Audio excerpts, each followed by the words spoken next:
Iya, iki Mbak Tatin. Wah. Nggih. Nang ndi ya lagi dadi akeh pandemene iki. Iya. Saya ning daerah wetanan nang ngrimune arep tak kon ngadeg ngono monggo Mbak Tatin penonton sing. Wow, Tatin. Hai. Ana sing nyokot tuwit barang ngantuk. Gak bisa ya ora. Saking jarene dos. Kok padake apa aku?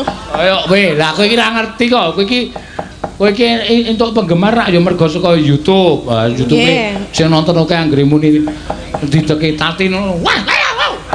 Sing penonton kono ngangsek rene penonton kirike dol desa Baung. Kok kirek barang? Lah saking kowe iki sing jeneng ditresnani iki wong lagi ketrima iki ora mung menungso sukut godhong dadi ruwang. Lembute dadi kanca kok. Iya. Tatin wah ngono. Terus demite pojok desa. Saking soalis lagi dadi bintang. Iya.